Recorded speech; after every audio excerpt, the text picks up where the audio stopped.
¿En qué momento se encuentra el proceso de integración europea?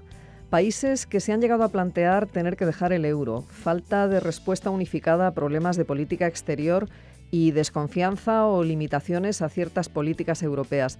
De todo esto queremos hablar hoy con Florentino Portero, que es profesor de Historia Contemporánea en la UNED y uno de los analistas de política internacional más rigurosos de nuestro país.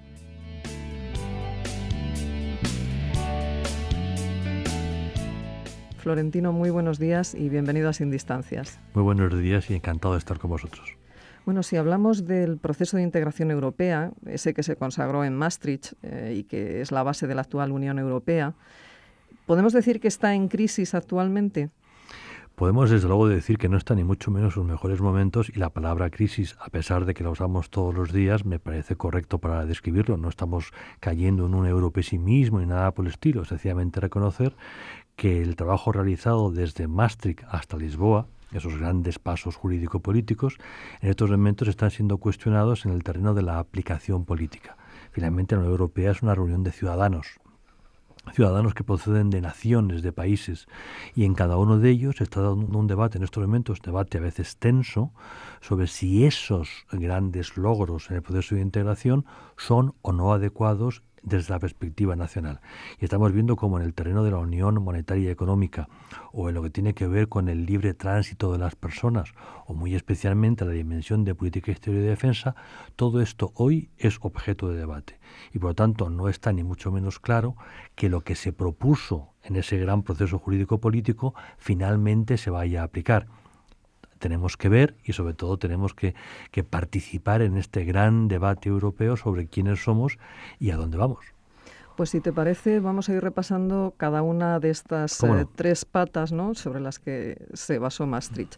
Por ejemplo, en el plano económico, tenemos distintos países que están viendo pues lo que tú acabas de comentar, que más que una solución, parece que el euro es un problema, ¿no? Claro, antes de Maastricht, el proceso de integración europea trabajó mucho el concepto de mercado único. Pero llegó un momento en que precisamente por éxito de esa paulatina integración comercial nos dimos cuenta de que necesitábamos algo más. Necesitábamos sobre todo una única moneda, porque manejar distintas monedas, además de un incordio, es un coste. Tienes que estar continuamente comprando otras divisas, nunca sabes si el valor al que compra la divisa va a ser el valor en que efectivamente se va a hacer la operación. El derribo del muro de Berlín y la creación de una Alemania unida apresuró el proceso. Era necesario evitar una zona marco y consolidar una zona euro. Lo que ocurrió es que, siguiendo la tradición europea, en vez de crear todo el entramado necesario, es decir, una moneda única, también un banco central plenamente operativo, no parcialmente, también una única política fiscal y una única real unión bancaria, lo que hicimos fue ir poco a poco. Es la tradición. Es la forma de ser europea. Como nunca tenemos muy claro a dónde queremos llegar, vamos paso a paso. En eso nos cayó la crisis y por lo tanto tenemos una moneda, pero no tenemos un banco central plenamente operativo, no hemos llegado a la política fiscal única, aunque estamos avanzando en la unión bancaria. Todo eso crea tensión sobre finalmente cuál va a ser la política fiscal y económica que Europa tiene que seguir. Y aquí aparecen los choques nacionales, los choques de intereses legítimos, pero intereses de parte. Y no es lo mismo el interés de Alemania que el interés de Francia. Y en ese debate está parado en estos momentos el proceso de integración y objeto de gran debate, con nuevos partidos políticos o viejos que renacen y se hacen más fuerte, que lo que hacen es canalizar el rechazo a esa unión monetaria y económica.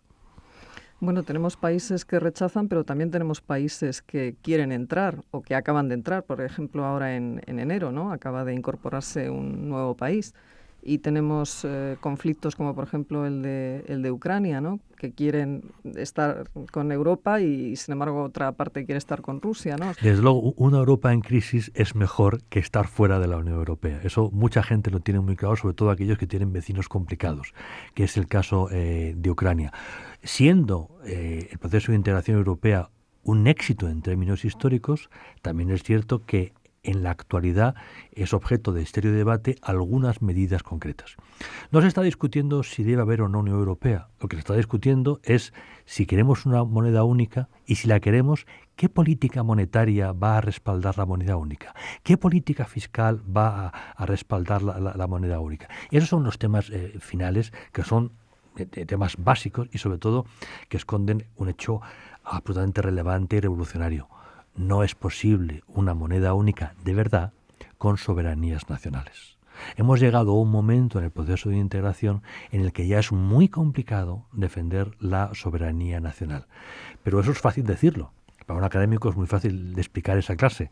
Para un político y para una sociedad con historia de siglos, es muy difícil decir, de acuerdo, doy carpetazo a toda una etapa y me embarco en una aventura un tantico incierta, donde por otro lado sospecho del interés alemán, sospecho del interés francés, etcétera, etcétera. Sí, hay que renunciar a demasiadas cosas, ¿no? Sin saber qué es lo que se va a conseguir a cambio. Bueno, pues si hablamos del tema de justicia y de los movimientos de personas, ¿en qué momento estamos ahora mismo? Ese era uno de los temas capitales, y no solamente porque estamos hablando de derechos ciudadanos, y es difícil creerse una Unión Europea sin que los ciudadanos seamos iguales y podamos movernos con libertad. También es un tema que tiene una trascendencia económica. Estamos hablando de un mercado laboral único, donde por lo tanto los movimientos migratorios compensan, fácilmente equilibran tensiones económicas. Bueno, lo que estamos viendo son actos reflejos propios de momentos complicados. Sencillamente, sectores de población rechazan que vengan otros, entre comillas, el otros, sean comunitarios o extracomunitarios, porque no tenemos trabajo para todos, o porque el trabajo que tenemos es de baja calidad y porque los sueldos están cayendo, etcétera, etcétera. Son comportamientos, digamos, muy comprensibles, son actos reflejos, pero actos reflejos que ponen en cuestión, que rechazan algunos de los avances fundamentales en el proceso de integración, insisto, tanto en el ámbito de los derechos como en el ámbito puramente económico. No puede haber mercado único sin un mercado laboral único y sin una moneda única. Todo es coherente, pero ahora de verdad, cuando queremos aplicar esa coherencia, saltan los intereses de parte y de nuevo pues se cuestiona el proceso. Bueno, ya en este terreno también entra la cuestión de seguridad, ¿no? Las cuestiones de seguridad con respecto a la gente que viene de fuera. Así es, respecto con la gente que viene de fuera y también con qué política vamos a tener con los países, sobre todo con los vecinos, pero también con otros que están más allá, como puede ser el tema de China, que al ser un gran mercado genera un gran debate sobre si tenemos que primar el interés de vender o tenemos que primar la defensa de los derechos humanos y determinados elementos que son básicos en la tradición política europea. Este es el tema donde, digamos, el fracaso ha sido más evidente, porque desde el primer momento, cuando quisimos empezar a desarrollar una política exterior y más adelante una política de defensa común, nos encontramos con que había enormes diferencias. Diferencias que también podemos explicar y justificar inclusive, porque son el resultado de la historia. No es lo mismo la historia de Francia, por poner un ejemplo, país colonial, potencia nuclear, que está en todos los grandes conflictos con ideas muy claros, que es un miembro permanente del Consejo de Seguridad, con otros países porque son más pequeños, que tienen una tradición más neutralista y sobre todo que también por acto reflejo prefieren no meterse en líos, no sea que la propia dinámica del conflicto les lleve más allá de donde quieren llegar. Eso ha hecho que cuando teníamos que tomar una decisión, al final las decisiones eran básicamente retóricas. Se condena, se apoya, se alaba, pero nos quedamos en el terreno de las palabras. Y eso evidentemente no es política. El tema se hace aún más evidente cuando hay que hacer uso de la fuerza. El uso de la fuerza es crítico, es extremadamente delicado. Para un país decidir que va a hacer uso de la fuerza ya es en sí un problema, pero delegar el uso de la fuerza a una entidad superior que no sabes muy bien quién dirige y que temes que hay intereses nacionales en juego, todo eso hace que los gobiernos sean extremadamente prudentes, y tanta es la prudencia que finalmente no se hace casi nada. Al principio el debate es, ¿vamos a descansar la seguridad en la OTAN o en la Unión Europea? Bueno, digamos que por ideología la Unión Europea parecía que iba a ganar. Cuando la Unión Europea empezó a no ser capaz, empezó a decir no, en la OTAN, pero en la OTAN se repitieron las mismas dudas, hasta el punto de que Estados Unidos dijo, encantado de saludaros, la OTAN ya no va a ser para nosotros el instrumento que fue en el pasado porque no hay manera de llegar a acuerdos. Bueno, la OTAN sigue ahí, la Unión Europea sigue ahí, pero la realidad es que nos hemos quedado sin instrumentos de referencia. Y no porque los instrumentos fueran insuficientes o malos o mal diseñados, sencillamente porque no estamos de acuerdo sobre cuáles son los problemas y sobre cómo hay que actuar sobre esos problemas. Estamos viviendo una etapa de la historia europea de profunda incertidumbre, donde las sociedades dentro de cada país se dividen y los gobiernos de cada país, digamos, no siempre coinciden con los del lado sobre qué es lo que hay que hacer. Esa etapa de incertidumbre nos caracteriza y desde luego está bloqueando el desarrollo de ese proceso formidable, histórico, enormemente ambicioso que se inició en Maastricht, cuyo último paso ha sido Lisboa, pero que hoy por hoy está francamente en cuestión. ¿Y qué es lo que se podría hacer para salir de este impasse? Pues primero lo que tenemos que hacer es decidir quiénes somos y a dónde vamos, que son las preguntas más sencillas y que son las que hoy realmente nos atormentan, porque supuestamente habíamos medio superado el concepto de Estado-Nación, porque queríamos ir más allá, pero a la hora de la verdad, cuando llegan los problemas, uno se refugia en lo que conoce. Y el Estado-Nación es esa cueva que nos hace sentirnos más seguros. Pero el Estado-Nación ya no es un instrumento, sobre todo cuando tienen el tamaño que tienen los Estados-Nación en Europa, para dar respuesta a los problemas que tenemos, tanto los problemas económicos como los problemas de seguridad. La yihad no es un tema que se pueda gestionar desde un Estado. Requiere una aproximación internacional. E igualmente, una vez que hemos creado un mercado único, que tenemos una moneda, ya no es fácil, ni siquiera diría posible decir hasta aquí hemos llegado, a partir de mañana vuelvo a la peseta. Eso ya no funciona así. Entre otras cosas porque la deuda contraída está en euros. Y aunque volvamos a la peseta, la deuda queda en euros y no es pequeña. Y el caso de España es extrapolable a otros países. El euro no tiene marcha atrás fácil, salvo un proceso revolucionario con consecuencias muy complicadas en la transición. Por lo tanto, por lógica, lo primero que teníamos que hacer es, nos hemos comprometido a algo que queríamos que era importante, vamos a ver si somos capaces de rematarlo. Y si no, pues reconocer que el proceso de integración ha fallado y buscar una alternativa. Pero insisto, no hay plan B y la alternativa no es el siglo XIX. Por lo tanto, podemos encontrarnos en momentos muy complicados. Es evidente.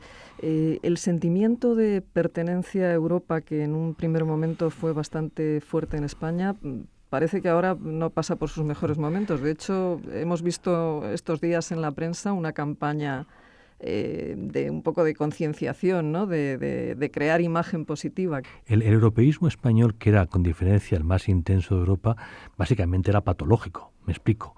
No es que la sociedad conociera lo que es el movimiento de integración europea y sintiera de verdad cariño, afecto e interés en ello. Sencillamente trataba de llenar el vacío que dejaba la falta de identidad nacional, la falta de un ideario español y las carencias de nuestro sistema democrático parlamentario después de 40 años de dictadura y de una guerra civil.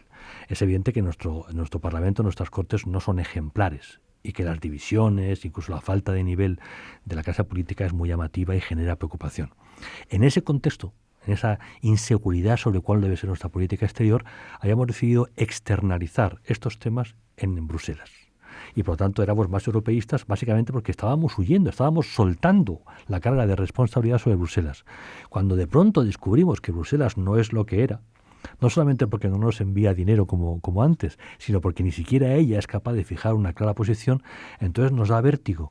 Miramos lo que tenemos en casa y nos asustamos un poquito más, porque las cosas no han mejorado en casa en estos últimos 30 años en algunos temas de vida política. Por lo tanto, es comprensible que cuando Bruselas no responde, los españoles seamos más escépticos. Pero también hay que recordar que el europeísmo español era un tanto vacuo, era un tanto falso. O sea, apoyamos el Tratado de Lisboa sin leerlo, sin saber lo que había detrás.